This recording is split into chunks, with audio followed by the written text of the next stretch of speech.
इसी कंटेक्स्ट में जैसा आपने बताया कि क्लाइंट हो गए या जो भी आपके परिचित हो गए, उन उनकी लाइफ की सक्सेस स्टोरी या आपने जो उनको डायरेक्शन दी, आपने जो उनको सलाह दी, आपने जो चेंजेस उनको बोले, उन चेंजेस करने के बाद उनकी लाइफ में क्या-क्या परिवर्तन आए? कुछ उसमें जो कुछ मजेदार किस्से होंगे कि या कुछ डिफिकल्ट केसेस थे जिनसे उनको बहुत फायदा हुआ? मैम ऐसे कुछ प्लीज शेयर करिए।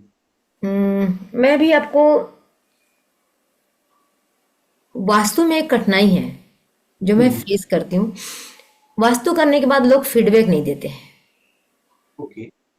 Because of delay in a, time. नहीं, वो उसको रिलेट ही नहीं कर पाते हैं। अच्छा, ओहो बाप रे। वो रिलेट ही नहीं कर पाते हैं।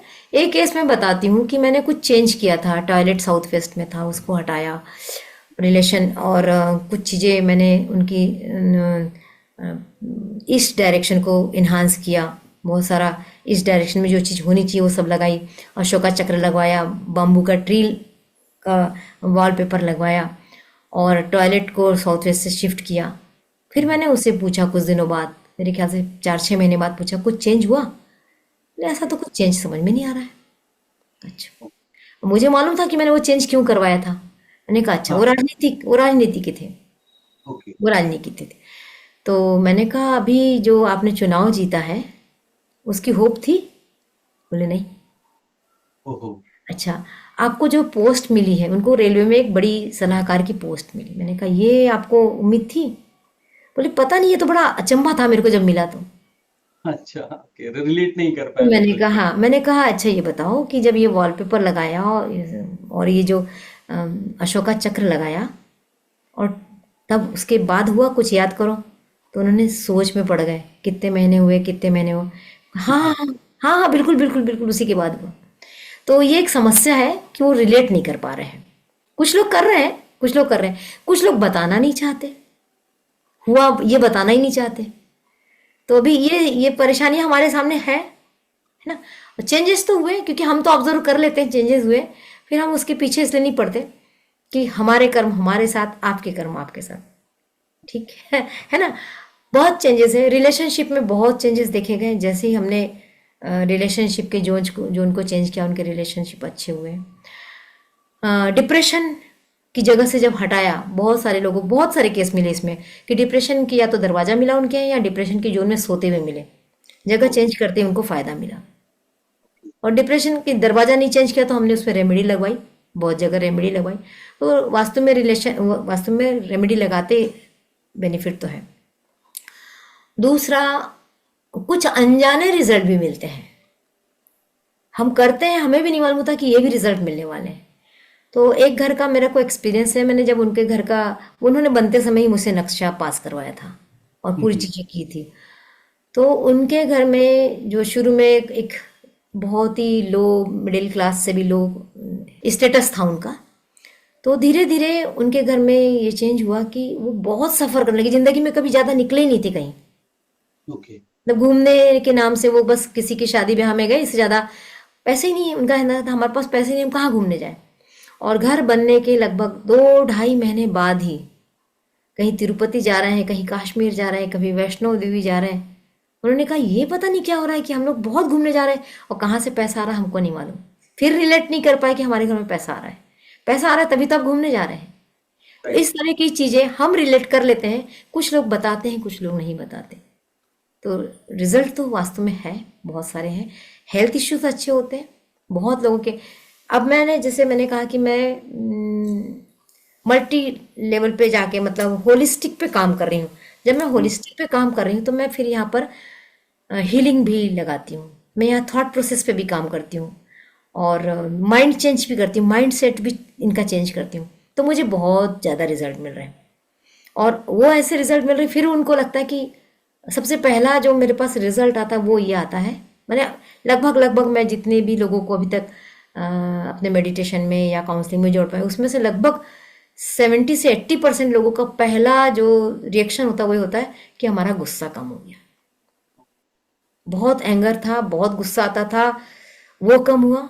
दूसरा आता है कि लेट गो शुरू हुआ है, छोड़ नहीं पा रहे थे। और लेट गो राइट। बहुत कठिन चीज है। इतनी हम्म। आसान चीज नहीं है।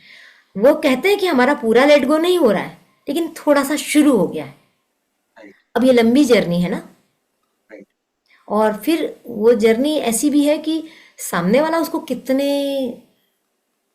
मन से ले रहा है, कितने डिवोशन के साथ, कितने समर्पण के साथ ले रहा है। जिसका जितना समर्पण उसको उतना फायदा। तो ऐसी बहुत सारी चीजें। हेल्थ इशू में हेल्प बहुत मिल रही है बहुत लोगों का। हम जब चूंकि मैं रेकी का उपयोग भी थोड़ा करती रहती हूँ, तो हीलिंग से तत्काल भी बहुत सारे परिणाम देखने को मिलते हैं। तो इस तरीके से बहुत सारी है कहानियाँ, छोटी छोटी, छोटी बड़ी सब है। छोटी बड़ी सब है। बहुत अच्छे अच्छे आपने बताया। और जो फीडबैक्स और इसका भी आपने बताया, that is also great. Ma'am, इसी कंटेक्स्ट में मैं ये पूछना चाहूंगा कि नॉर्मल पीपल, हम जैसे लोग, क्या वास्तु क्या कॉमन मिस्टेक हम लोग करते हैं, मैं ऐसा पूछूंगा तो ज्यादा अच्छा है कि होम रिलेटेड जो है, घर से रिलेटेड, अब ठीक है घर ले लिया, वो सारी चीजें हैं, पर उसके बावजूद भी, वो होने के बावजूद भी, क्या ऐसी कॉमन मिस्टेक है जो रेगुलर या बताने के बाद या जनरल हर जगह वो मिल ही जाती है? ऐसी मैम क्या क्या है त्रुटियां या? बिल्कुल बिल्कुल, बहुत बहुत ज़रूरी क्वेश्चन है ये भी। सबसे पहले तो हम करवाते भी हैं, डिक्लटर की बात करते हैं। हम्म। बहुत वीडियो मिलेंगे, मेरे खुद के भी चैनल पे आप जाएंगे तो इससे रिलेटेड आपको वीडियो बहुत मिलेंगे। हम लोग घर में ना जमा करने की प्रवृत्ति बहुत होते जा रही है। ये वास्तु का बड़ा दोष होता है। हम हर वो सामान संभाल के रखते हैं, कल काम आएगा, कल काम आएगा, न जाने किस दिन काम आएगा। और जिस दिन काम आता है ना, उस दिन ढूंढ ढूंढ के परेशान हो जाते हैं, फिर नया खरीद के लाते हैं, तो कभी काम नहीं आया। तो जब हम बहुत सामान जमा करते हैं तो ये लोगों को जानना बहुत जरूरी है। और अभी ये जो हमारे मोबाइल होते हैं, हम्म। मोबाइल बदल भी रहे हैं बहुत लोग, तो उसके राइट। चार्जर, उसकी जो भी इलेक्ट्रॉनिक सामान है, ये हम्म। सबसे बड़ा खतरनाक सामान है जो हमारे घर में होता है, ये राहु होता है। और राहु ओहो। ग्रह के बारे में आप सब जानते हैं। तो जब हमारे घर में बहुत ऐसा लपेटा लपेटा हुआ वायर होता है जहां तहाँ, ये हम्म। लपेटा हुआ वायर आपके दिमाग को लपेट रहा है। ओके। इसीलिए एक तो रहता ना धुंध दिमाग में, मैं क्या करूं क्या नहीं करूं, क्यों करूं, ये करूं कि नहीं करूं, वो करूं कि नहीं। अच्छा आप मेरे को सलाह दो, मैं करूं क्या, आप उससे सलाह ले, आप चार लोगों से सलाह मांग रहे और फिर भ्रमित हो गए कि उसने ये बोला ये इसका करूं, कि इसने बोला इसका करूं। जब बहुत दिमाग भ्रमित हो रहा है तो समझ जाइए कि आपके घर में बहुत सारे लपेटे हुए तार, इलेक्ट्रॉनिक सामान बेकार का पड़ा हुआ है। ओके। तो सबसे पहली बात मैं यहाँ पर फिर लोगों से कहना चाहूंगी कि अपने घर को जितना खाली रखेंगे, जितना डिक्लटर रखेंगे, कम सामान रखेंगे, आपको उतना घर फायदा देगा। आज हम और सामान भरने से हमारे घर का जो आकाश तत्व होता है ना, वो भी छोटा होना चला जाता है। क्योंकि सामान भर गया तो जो ची एनर्जी, फेंगशुई वाले ची बोलते हैं उसको, हम लोग प्राण वायु बोलते हैं, हमारे घर में वायु यहाँ से वहाँ घूमती रहती है। तो यदि आपका सामान बहुत पड़ा तो आप खुद ही सोच सकते हैं कि कहाँ घूमेगी वो सामान। उसको राइट। घूमने के लिए, निकलने के लिए पूरी हवा चाहिए रहती, हवा को निकलने के लिए, फैलने के लिए जगह चाहिए थी। आपके घर में यदि बहुत सामान भरा पड़ा है ना, तो वास्तु दोष होगा ही होगा। तो पहला कि घर के सामान को कम करिए। और जो सामान आपके यहाँ 6 महीने से काम में नहीं आया, वो आपके काम आएगा ही नहीं, उसको हटा दीजिए। अब मैम इस। बरसाती है, स्वेटर है, ये एक अलग बात है क्योंकि ये मौसमी चीजें हैं। लेकिन ऐसा हम्म। सामान है ना हमारे, मैं देख रही हूँ 30 30 40 40 साल शादी को हो गए और शादी के बनारसी आज भी रखा हुआ है। पहनना नहीं है, पहनना नहीं है, लेकिन रखा हुआ है। क्यों रखा राइट। हुआ है? मैम तो आपने ये बहुत अच्छा एग्जांपल किया ये तो। ये है। अभी हमारे पूर्वजों के बड़े बड़े बर्तन, हंडे, गंजियां, परात, पीतल के झारे, देखिए बड़े बड़े सामान रखे हैं हमारे घरों में। और नहीं, हमारे बुजुर्गों की निशानी ठीक है, निशानी है, बहुत अच्छी बात है। आप खुद बुजुर्गों की निशानी, आप खुद भी तो हो। हाँ। राइट। हम कहाँ से आए, हमारे जीन्स कहाँ से, हम भी तो वो हैं। अब वो सामान, दूसरा उसका पक्ष ये होता है कि अरे जब घर में शादी ब्याह होगा ना तो ये बड़े बड़े बर्तन काम में आएंगे। मुझे आप बताइए कितने घरों में आज खाना बनता है, कुछ नहीं कैटरर होता। लगा दिया जाता है, कैटरर आके बनाता है, वो सामान निकलता भी नहीं है। राइट। कई घरों में तो वो सामान एक खोली में बंद रहता है और कभी नहीं निकलता। तो तो रूम बन उसमें जाता है से बड़ा। कितनी निगेटिव एनर्जी निकलती है, क्योंकि स्टक एनर्जी है। फिर हम कहते हैं कि हम लाइफ में स्टक हो गए, हम बढ़ नहीं पा रहे, हम जहाँ थे 10 साल से वहीं की वहीं हैं, हमारा प्रमोशन नहीं हो रहा, मेरे रिलेशन जैसे थे वैसे ही हैं, मेरा सब बिगड़ा पड़ा है। तो वो सामान जो है ना, जो बहुत सालों से जमा है, वो आपको रोक रहा है। इस कॉन्सेप्ट को समझना पड़ेगा। दिवाली के दिन तो बहुत मर मर के सब सफाई करते हैं, राइट तो क्या दिवाली के दिन ही लक्ष्मी चाहिए, बाकी दिन नहीं चाहिए? राइट लक्ष्मी से राइट। मेरा आशा है सुख समृद्धि, अच्छी वायु हमारे घर के अंदर आए, अच्छी शांति हमारे घर के अंदर आए, ये पीसफुल रहे। जब ये पीसफुल रहेगा तो खुशियां होगी। जब हम परेशान होते हैं ना, कोई कितनी अच्छी बात बताए हमारे समझ में नहीं आती और चिल्ला देते हैं, अरे रखो अपने पास, हमें नहीं सुनना। राइट तो जब राइट हम ये शांत होते हैं तब हम सुनने को तैयार होते हैं। तो हाँ मिसकंसेप्शन यही कि अपने घर को क्लीन रखना है, हमेशा रखना है। एक नया सामान आ रहा है, अगर पुराना सामान काम का नहीं तो उसको विदा कर दो, किसी गरीब को दे दो, बहा दो, कुछ भी कर दो, है ना? तो नया सामान लाने के पहले सोच लो जरूरी है कि नहीं। आजकल हम मार्केट में जाते हैं, ऑनलाइन का जमाना, ये अच्छा दिख रहा है, और सबसे बड़ी मजेदार बात, जब हम जाते हैं ना आजकल, एक के साथ एक फ्री, वो राइट बहुत कबाड़ा मचा रहा है, बहुत जबरदस्त कबाड़ा। अरे ले ओ लेते लेते, वो काम का नहीं था, लेकिन एक के साथ एक शर्ट मिली, ले लो, किसी को देंगे और देंगे भी नहीं, पड़ा रहेगा। राइट तो ये राइट जो मॉल वाला सिस्टम है, और ये जो ऑनलाइन है, अरे अमेजोन पे जाके देखा, बड़ी बड़ा ऑफर है, फ्री है। कोई कह रहा है अरे वो तो सामान रख, अरे कुछ नहीं, सस्ता मिल रहा है ले लो, बाद में कभी काम आएगा। वो सस्ता मिल रहा है ले लो, ऑफर में आ रहा है ले लो, हमारे घर की वास्तु को खराब करता है। दूसरा, देखा सीखी काम करने की प्रवृत्ति बहुत है। उसके घर में अच्छा हो गया तो मेरे घर में भी होना चाहिए। उसने लाल कलर लगा ली, तेरे उतना सुंदर लाल कलर लग रहा था ना उसकी दीवार पे, मैं भी एक दीवार को लाल कलर कराता हूँ। ये भावना होती है। और आपने लाल कलर करा लिया, पता चला आपने उत्तर दिशा में लाल कलर करा लिया। लाल कलर होता है अग्नि का कलर, आग का, और उत्तर दिशा होती है पानी की। आपने पानी के ऊपर आग डाल दिया, न पानी काम करेगा ना आग काम करेगी। बैठे रहिए आप, और फिर आप परेशान हो रहे, पैसा नहीं आ रहा है, हेल्थ नहीं रह रही है, गुस्सा बहुत आ रहा है, तो वो काम आपने अपने हाथ से बिगाड़ा है। तो मिसकंसेप्शन, कलर बहुत पावरफुली हमारे जीवन पे प्रभाव डालते हैं। तो कलर को कराते समय थोड़ा, इसीलिए मैं हमेशा लोगों से कहती हूँ कि एटलीस्ट बेसिक वास्तु सीख लो।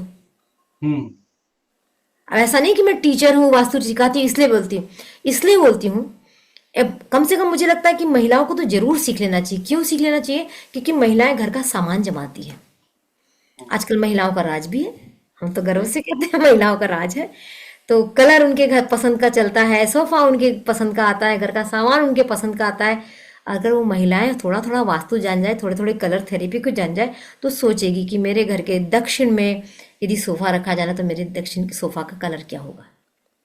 मेरा बेडरूम यदि साउथ वेस्ट में आ रहा तो मेरे को कौन सी चादर बिछाना चाहिए। मेरे साउथ वेस्ट में यदि खिड़कियां आ रही है तो उन खिड़कियों पे कौन से कलर के पर्दे चढ़ा जाना चाहिए। है ना फायदे की चीज? राइट और बेसिक चीज जरूरी है। और ये भी कहूंगी कि केवल सीखने से नहीं होता, उसको अमल में भी लाना पड़ता है ना?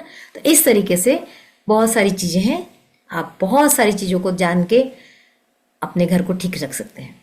यदि गलत बन भी गया है ना, टॉयलेट, टॉयलेट सबसे बड़ी निगेटिविटी होती है, वास्तव में सबसे बड़ा दोष जो होता है टॉयलेट का होता है। टॉयलेट तो हमारी मनमर्जी से नहीं बन सकता, हम बने बनाए घर लेते हैं, ठीक राइट है? तो फिर उस टॉयलेट को हम कैसे करें? एटलीस्ट थोड़ा थोड़ा सब आना चाहिए। क्रिस्टल आजकल मार्केट में बहुत है, तो किस क्रिस्टल को घर में मन भी करता खरीदने का, पैसे भी है हमारे पास, लेकिन हमें पता नहीं कि कौन सा क्रिस्टल कहाँ लगाना चाहिए। तो ये राइट सब चीज़ें ना सपोर्टिव चीज़ें हैं। जब हमारा घर पावरफुल होगा, जब हमारा घर एनर्जी से भरपूर होगा, क्योंकि सब एनर्जी है, हम भी एनर्जी, हमारा घर भी एनर्जी, हमारे घर का रखा हर सामान एनर्जी है, वो एनर्जी तो रिलीज करेगा। वो डिपेंड करता है कि वो पॉजिटिव एनर्जी रिलीज कर रहा है कि वो निगेटिव एनर्जी रिलीज कर रहा है। तो इस तरीके से जब हम थोड़ा थोड़ा जान जाते हैं तो हम अपने घर को अच्छा रख सकते हैं। फिर जब बड़ी समस्या आती है तो फिर तो डॉक्टर होता ही है ना। हम जैसे शुरू में गिर गए तो हम हल्दी से सिकाई कर लेते हैं, पानी से सिकाई कर लेते हैं, मुंह लगा लेते हैं, बाम लगा लेते हैं, और प्राइमरी स्टेज पे अपने घर में अपने अपने को ट्रीटमेंट करते हैं। नहीं हुआ तो फिर डॉक्टर के पास भागते हैं। तो वैसे ही वास्तु का बेसिक वास्तु सीखोगे तो एटलीस्ट आपको कलर का रहेगा कि यहाँ कौन सा कलर होना चाहिए, कौन सा नहीं होना चाहिए, पेड़ पौधे घर में कहाँ होना चाहिए, कहाँ नहीं होना चाहिए। तो ये इस तरीके से हम करके अपने घर को प्राइमरी लेवल पे अच्छा रख सकते हैं। मैम मूविंग फर्दर, जैसा आपने बताया रंग बताया, या मैं बोलूँ जैसे अपने जो भगवान है, हिंदू हम्म, रिलीजियस भगवान है, पीताम्बर, अपन ये जो कलर्स के इसमें आते हैं, सो स्पिरिचुअलिटी, आध्यात्मिकता और वास्तु, इनमें भी कोई रिलेशन है? जबरदस्त रिलेशन है। और ये जो वास्तु है ऑकल्ट साइंस का ही हिस्सा है ना, गुप्त ज्ञान है ये। तो जब हम कहते हैं कि हमारा मंदिर यहाँ होना चाहिए, फलानी जगह होना चाहिए, हम्म, अब सबको इतना तो मेरे ख्याल से सबको ही मालूम है कि ईशान कोण में भगवान का मंदिर रखा जा रहा है। हम्म, हालांकि मैं यदि बात कहूँ, कभी इस पे भी बड़ा पॉडकास्ट हो सकता है आपका, कि हम्म, मंदिर और इस मंदिर कहाँ रखा जाए। हम्म, तो मंदिर के एक्चुअल में जगह नॉर्थ ईस्ट यानी कि ईशान कोण ही है, ऐसा नहीं है, ही है, बना लिया बहुत अच्छी बात है। right, लेकिन नॉर्थ ईस्ट या ईशान कोण जो होता है वो जल तत्व और वायु तत्व के मिलन के स्थान पे बनता है, जहाँ जहाँ पानी धीरे धीरे कम हो रहा है। माने आप एक नदी का किनारे वाला भाग को याद कर सकते हैं, हम्म, जहाँ पानी कम होते जा रहा है और पेड़ पौधे उगना शुरू होते हैं। याद आ गया आपको, दिख रहा होगा, है ना? हम्म, वो जगह नॉर्थ ईस्ट है। okay, ठीक है। तो नॉर्थ ईस्ट में अब हम वो होता है जहाँ आप ध्यान में जाते हैं, स्पिरिचुअल जो आपको कुछ रिचुअल्स करना है तो वो उसके लिए वो जगह है। वहाँ बैठ के ध्यान कीजिए, ध्यान बहुत अच्छा होगा। पर चूंकि अब वहाँ अगर भगवान का मंदिर बना दिया तो हम गंदगी नहीं करेंगे, वहाँ कुछ उल्टी सीधी चीज़ें नहीं रखेंगे, इसलिए हमने नॉर्थ ईस्ट में भगवान के मंदिर को बनाना शुरू कर दिया। ठीक है। अब नॉर्थ ईस्ट में भगवान के मंदिर को बनाना शुरू कर दिया। नॉर्थ ईस्ट के जो कलर्स होते हैं वो होते हैं ब्लू, वो होते हैं ग्रीन। सबसे अच्छा कलर होता है सी ग्रीन, जिसमें ब्लू और ग्रीन दोनों मिक्स हो गया है। अब वाह, यदि आपने वहाँ भगवान का मंदिर बनाया और हमारे धर्म के अनुसार बढ़िया पीला कपड़ा बिछाया, कृष्ण जी को पीला वस्त्र पहनाया, लाल कपड़ा बिछाया, लाल चुनरिया देवी जी को ओढ़ी। हम्म, लाल क्या है? फायर आ गया फिर से। फायर आ गया। तो आपने पानी में क्या किया? फायर। तो पूजा करते समय भी ना चिड़चिड़ चिड़चिड़ शुरू हो जाएगी। ओ हो हो, पूजा करते समय गुस्सा आएगा। पूजा करते समय कई लोग होंगे, ये भगवान की रोज रोज पूजा करना पड़ता है, क्या है ये, या भगवान सबको देता है मुझे नहीं देता, तो भगवान को ही दोष देना शुरू कर दे। एक फायर के साथ हम भगवान को दोष दे, क्या मिलने वाला है उस पूजा से? शांति नहीं है। तो हम नॉर्थ ईस्ट के मंदिर में लाल कलर को अवॉइड, इवन हम तो कहते हैं दिया भी जलाओ, इतना जलाओ कि पूजा हुई और खत्म, क्योंकि हम हिंदू हैं। नहीं, हमारा हर धर्म के अपने अपने रिचुअल्स होते हैं, अपने अपने कॉन्सेप्ट्स होते हैं। तो हम लोग दिया जलाए बिना काम नहीं करते, हवन भी करते हैं। तो यदि आपने नॉर्थ ईस्ट में बहुत हवन किया, डेली डेली हवन किया, दिया ऐसा जलाया, कुछ घरों में मैंने खुद देखा, दो तीन नॉर्थ ईस्ट को लेके मेरे बहुत सारे एक्सपीरियंस है, बहुत एक्सपीरियंस है। मैं छोटा सा एक्सपीरियंस शेयर करती हूँ, है ना। बहुत प्रॉब्लम थी उस घर में, और ये कोरोना के समय का केस था मेरे पास में। मैंने उनके घर में हर वीक जबरदस्त घटनाएं हो रही थी, हर वीक। ओ, और किसी का ब्रेन हेमरेज हुआ, अगले वीक ही पता चला मम्मी का कैंसर निकल गया, उसके वीक में पता चला पापा का एक्सीडेंट हो गया। मतलब इतना कि सुनने वाला की रूह कांप जाए। मेरे नए नए प्रैक्टिस का दौर भी था वो, थोड़ा मतलब एक तो कोरोना के कारण हम लोग डर रहे थे, फिर मैं गई विजिट पे और मैंने देखा, दिमाग में तो आ गया था अब, क्योंकि वो बार बार बोलते हमें समझ में नहीं आ रहा हम जिए कैसे, हमें समझ में नहीं आ रहा हम करें कैसे, हम कैसे करें, हम लोग सबके सब रास्ते। अब जिनका ब्रेन हेमरेज हुआ, जिनकी मेमोरी चले गई, उनका जॉब चला गया, वही कमाने वाले। फिर मम्मी का कैंसर का पैसा कहाँ से आएगा? फिर पापा के एक्सीडेंट हो गए तो दौड़ भाग कौन करेगा? खुद की मेमोरी लॉस है, वो दौड़ने। तो बची एक बहू जिसका छोटा सा बच्चा है, कैसे करे? सच में सोचने की बात। तो रोना गाना कि हमको समझ में नहीं आ रहा। तो जैसे ही उनका वाक्य था समझ में नहीं आ रहा, मैंने कहा इनका माइंड पकड़ो। और माइंड मतलब होता है नॉर्थ ईस्ट। मैंने कहा सीधे मेरे को पहले आप भगवान कहाँ रखे वहाँ ले चलो। तो भगवान तो नॉर्थ ईस्ट में ही थे। इतनी बड़ी बड़ी फोटो, मतलब 3 4 5 5 फीट की बड़ी बड़ी दुर्गा की, देवियों की फोटो, और सब पे 3 3 फीट, 3 3 2 2 मीटर 1.5 1.5 मीटर की चुनरियां चढ़ी हुई लाल लाल रंग की। और सारे भगवान को लाल लाल बिछाए, लाल लगाए, लाल बिछाए, लाल लगाए। मतलब मैंने तो एकदम ऐसे मुझे लगा बाप रे क्या है ये। सबसे पहले मैंने कहा ये हटाओ। बोले मम्मी हटाने नहीं देगी। मैंने कहा तो मैंने हटाना ही पड़ेगा यदि आपको ठीक होना है तो। बोले मम्मी नहीं हटाने देगी। मैंने कहा मैं मम्मी को कन्विंस करूंगी।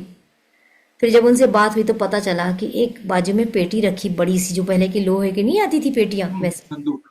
हाँ, उन्होंने खुद बताया मम्मी ने कि आप हटाने बोल रहे हैं, मेरे तो उस संदूक में मेरी शादी हो गई तब से लेके जो भगवान को कपड़े चढ़ा गए थे सब उस पेटी में रखे। क्यों? उन कपड़ों का क्या करेंगे, है ना? और सब लाल। मुझे पूरा पकड़ लिया कि क्या हो रहा है, क्यों? मेमोरी भी गई, मतलब दिमाग गया।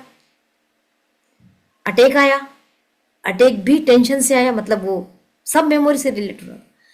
फिर मैंने उनका हटवाया, उनको बहुत दिन लगे, और भी उनके साथ बहुत सारे किस्से, बहुत मतलब वहाँ की तो बहुत गजबी स्टोरी थी। फिर उसके बाद में उनके यहाँ वो चीज़ें रुकी, मैं नहीं कहती बंद हो, मतलब उनका हार्ट अच्छा हो गया, कैंसर अच्छा हो गया, और ये सब कुछ नहीं हुआ। क्या हुआ, वो जो वीकली हर चीज़ बड़ी गंभीर हो रही थी वो कंट्रोल हुई। हम्म। तो बहुत दिनों तक फिर वो उन्होंने किया, फिर उन्होंने मेरे से बहुत ज़्यादा कांटेक्ट नहीं रखा, तो आगे की केस नहीं। फिर बहुत लंबे समय बाद उन्होंने मुझसे कांटेक्ट किया, फिर ये प्रॉब्लम आ गई। फिर मैंने पूछा, मैंने जो बताया था वो किया, बोले हमने वापस से वैसे ही कर लिया पूरा। अरे बाप रे। तो मैं वही बता रही थी ना कि वास्तु में फीडबैक भी नहीं देते और वास्तु में वो चीज़ों को ठीक नहीं करते। तो ये एक केस स्टडी मेरी थी। तो इस तरीके से हमें कलर पे, शेप पे, सामान पे, सामान क्या काम करता है उस पे, जैसे मिक्सी का मैंने भी आपको बताया था, मिक्सी और वॉशिंग मशीन बहुत ज़बरदस्त रोल निभाते हैं वास्तु में।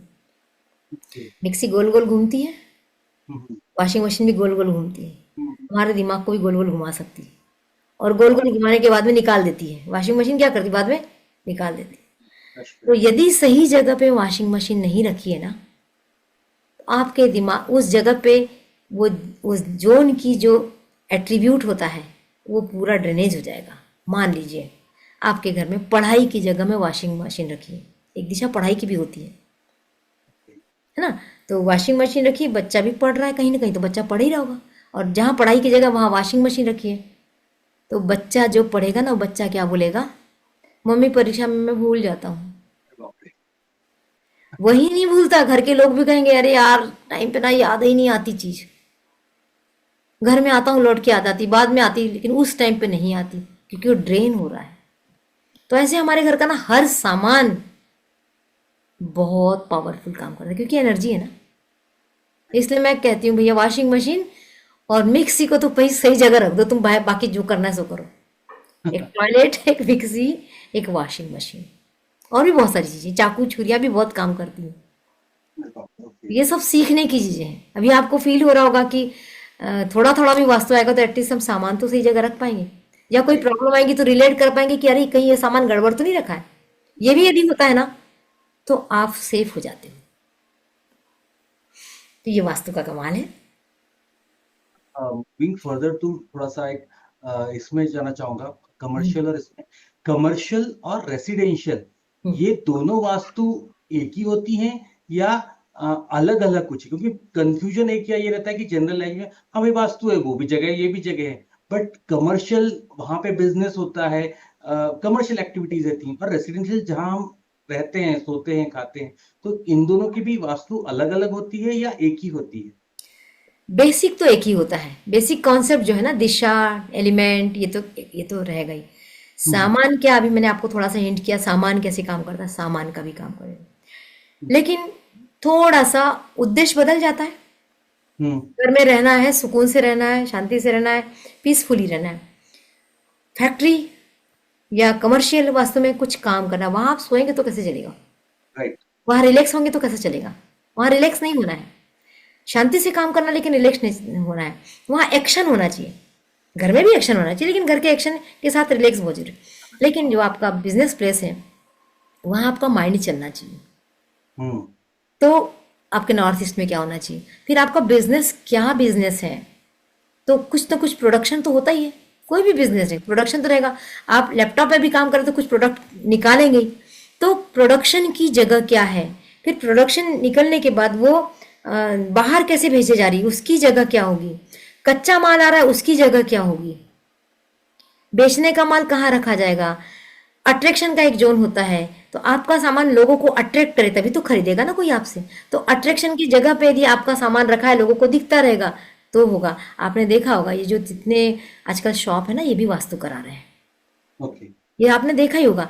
अभी एक उसकी किसी फूड क्राफ्ट की कल्पना कर लीजिए, फूड पहले तो नहीं होता था, पहले तो एक समोसे बेचने वाला समोसे बेचता था, खिलाता था बड़ी बड़ी दुकानों में भी। लेकिन आज आपने देखा कितने सुंदर पिक्चर्स लगाए जाते हैं, राइट। और पिक्चर्स पे लाइट भी डालते हैं, हाँ।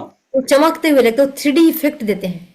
हम्म। और मन करता है, ये पूड़ियाँ है तो पूरी ऐसी फूली हुई पूड़ियाँ दिखाई जाती है कि खाने का मन ललचाए। राइट। मन ललचाए मतलब, अरे यहाँ अच्छा मिलता होगा, चलो चलते हैं।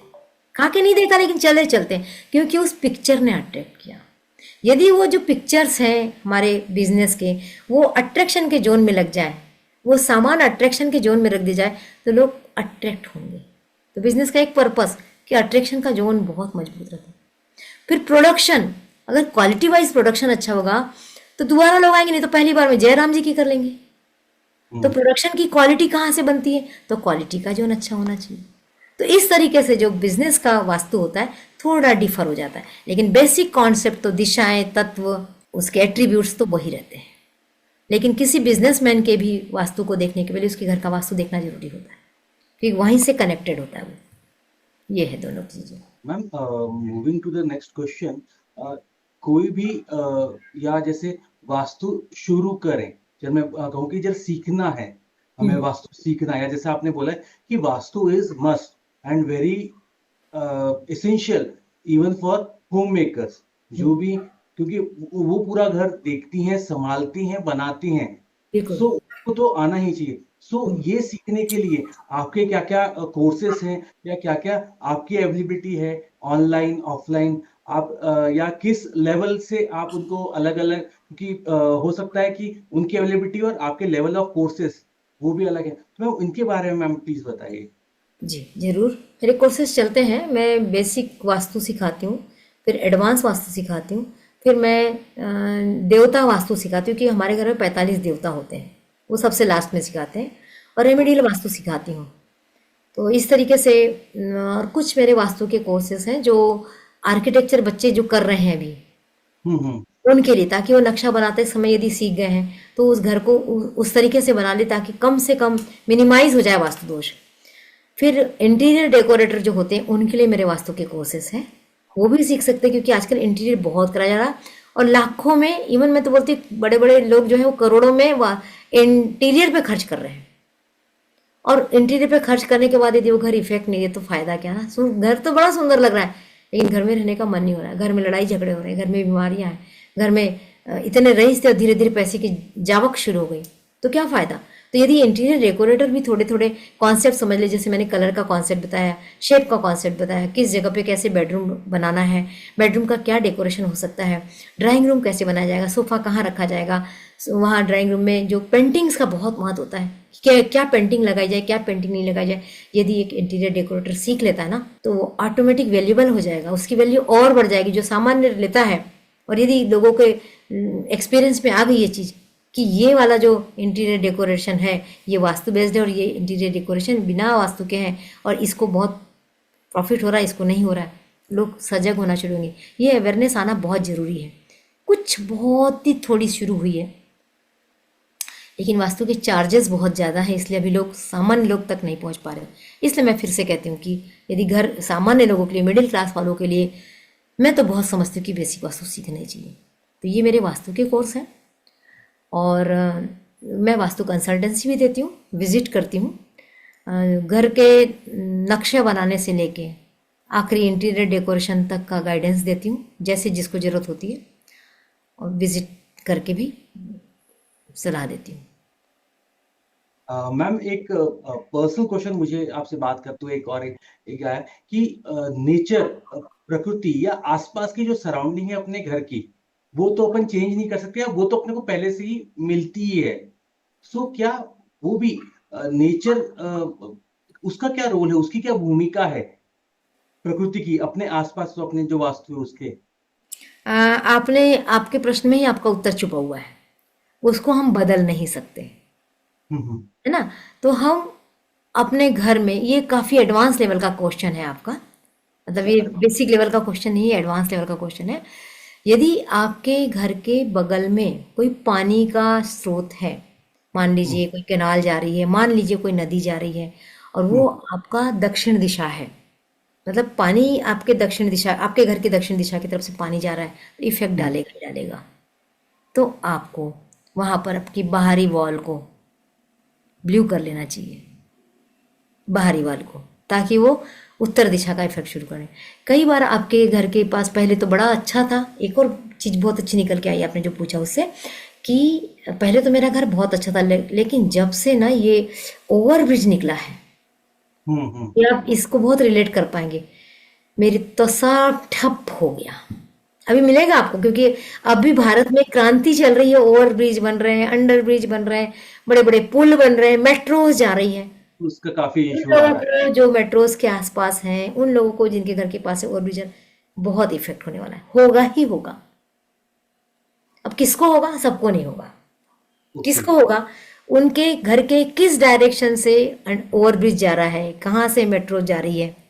अगर सही दिशा से गई तब तो ठीक, और गलत ओके। दिशा से गई तो गलत ही गलत, फिर तो ईश्वरी मालिक है।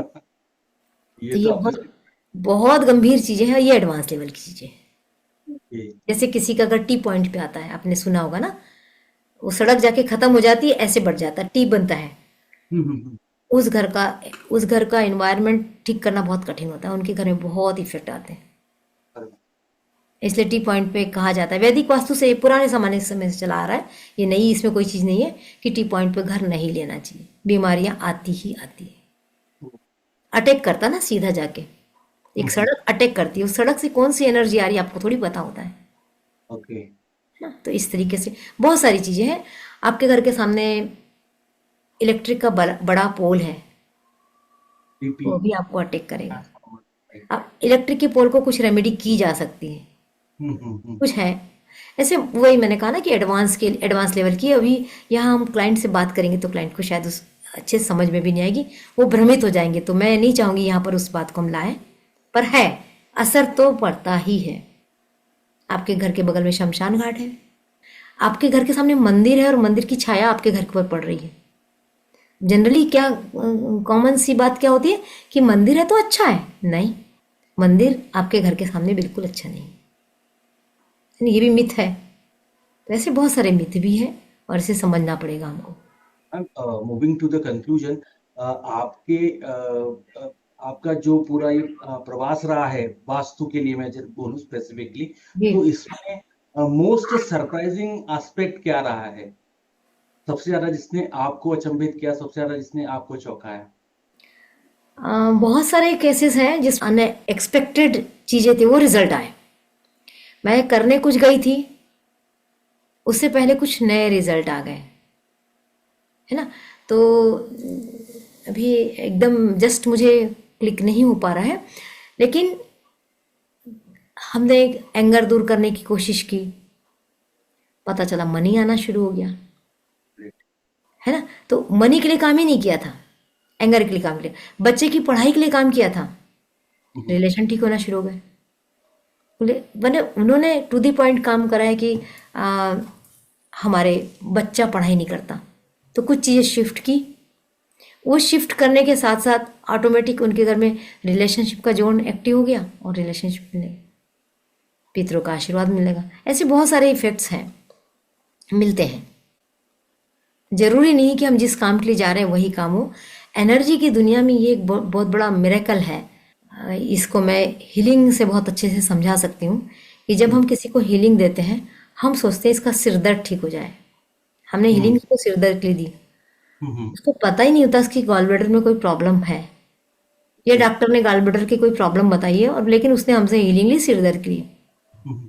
और यदि लगातार कुछ दिन तक हीलिंग ली तो, और वो जब डॉक्टर के पास जाता है तो डॉक्टर कहता है कि तुम्हारा गॉल ब्लैडर ऑटोमेटिक ठीक होना शुरू हो गया है। तो वो हीलिंग करती है। तो ये ऑकल्ट साइंस है, वास्तु भी ऑकल्ट साइंस है। हमें पता नहीं होता, जब हम कुछ करते हैं ना तो कई चार चीजें और साथ में ठीक हो जाती हैं। बहुत बहुत बढ़िया, मतलब आपने जैसा बताया अभी, और जैसा आपने बताया कि हीलिंग हो गया या लॉ ऑफ अट्रैक्शन हो गया, इस पे भी मैं आपसे टाइम लेना चाहूंगा कि आप जरूर इसके जरूर। डिटेल में मेरे को बताएं।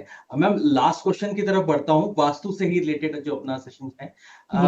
आप वास्तुशास्त्र की जब मैं बात करूँ तो इसके जरिए, या जो आपका एक्सपीरियंस रहा है, इतने लोगों को आपने गाइड किया है, सो आप योगी राम के दर्शकों को, या जो आपको सुन रहे हैं, जो कोर्स भी करना चाह रहे हो या जो सीखना चाह रहे हो, जो समझना चाह रहे हो, तो उनके लिए मैम क्या एडवाइस है मैम, प्लीज बताइए। योगी राम पॉडकास्ट के सभी लोगों को, जो दर्शक हैं, श्रोता हैं, सुन रहे हैं, उनसे मैं कहना चाहूँगी कि वास्तु हमारे लिए बहुत ज़रूरी है। आप इसको स्वीकार कीजिए, है ना, क्योंकि एक घर है जहाँ हम आके शांति से रहना चाहते हैं, सुकून से रहना। एक घर ही है ना जहाँ लौटना चाहते हैं। 4 दिन आप बाहर रह के, बहुत अच्छा खाना मिला, बहुत अच्छी फैसिलिटी, उसके बावजूद भी घर तो याद आता है। तो घर आके सुकून चाहिए, शांति चाहिए, तो घर को अच्छा बनाइए, घर की एनर्जी को अच्छा बनाइए। घर की एनर्जी को अच्छा कैसे बनाना है, उसको तो सीखना पड़ेगा, उसको जानना पड़ेगा। तो उसको जानने के लिए एक छोटे छोटे कई कोर्स आ रहे हैं, उसको कोर्स को करिए, बहुत बड़ा सीखने की जरूरत नहीं। जहाँ से आपको मौका मिलता है छोटे छोटे कोर्स करिए और समझिए अपने घर को, एनर्जी को समझिए, क्योंकि आपको बहुत जगह काम आने वाला है। जब आप इसमें पंच तत्व सीखते हैं ना, तो अपने बॉडी को भी ठीक करना सीखते हैं, क्योंकि वास्तु का बहुत बड़ा पार्ट होता है पंच तत्व का। तो आप अपने घर को भी ठीक कर सकते हैं, अपने आप को भी ठीक कर सकते हैं। और जब आप कुछ करने लगते हैं, जब आपके ऑटोमेटिक रिलेशन अच्छे होते हैं, ऑटोमेटिक आपका समाज में नाम होने लगता है, तब आपको मजा आता है। फिर आपको लगता है कि नहीं, इस घर ने मुझे दिया है, और थैंक यू करिए, ग्रेटफुल रहिए अपनी हर चीज़ के लिए, ये मुझे मिला है। तो ऐसे बहुत सारे कोर्सेज, आप चाहें तो मेरे कोर्सेज भी ज्वाइन कर सकते हैं, क्योंकि जब हम सीखते हैं तभी हम बढ़ते हैं, हम जब नहीं सीखते हैं तो हम सड़ते हैं। मैम बहुत अच्छा आपने मैसेज दिया है। एंड डेफिनेटली अभी के लिए इतना ही। मैं एक बार फिर से योगीराम के दर्शकों को वो बताना चाहूंगा, रागिनी मैम का इतना वास्ट एक्सपीरियंस है। ये वास्तु एक्सपर्ट हैं, रेकी ग्रैंड मास्टर है, हीलर है, काउंसलर हैं, लाइफ कोच है, ऑथर हैं। सो मैम, मैं आपको really thank you very much. आपने अपना कीमती टाइम दिया मेरे को, और मैं आपसे और टाइम मांगना चाहूंगा हर एक सब टॉपिक पे बात करने के लिए, आपसे गाइडेंस के लिए। और आप जिस तरीके से जो बताते हैं, जो मुझे एक पर्सनली बहुत अच्छा लगता है, कि बेसिक लेवल पे सिंप्लिसिटी के साथ जो सामने वाले को अच्छा लगे, समझ में आए, और वो उसको प्रैक्टिकल करके देख सके। सो मैम, ये जो तरीका है, ये बहुत ही अच्छा, मेरे को पर्सनली बहुत अच्छा लगता है। और मेरे ख्याल से जो जो लोग भी आपको सुनते होंगे, वो भी मेरी बात से सहमत होंगे कि हाँ, मैम का जो पढ़ाने का तरीका, समझाने का तरीका या बताने का तरीका, वो बहुत ही सिंपल इफेक्टिव है। तो मैम, आपका आपका भी मैं बहुत धन्यवाद करना चाहती हूँ कि आपने मुझे अपने पॉडकास्ट पे बुलाया और मुझे समय दिया। तो मैं आपके दर्शकों से भी कहूँगी कि सुनिए, पॉडकास्ट पे नई नई चीज़ें आने वाली हैं, इसका लाभ उठाइए। Thank you very much. और डेफिनेटली हम लोग आपसे फिर से कनेक्ट होंगे, आपसे फिर से बहुत सारा टाइम मैं मांगना चाहूंगा ना। जी, thank you ma'am, thank you good. नमस्कार।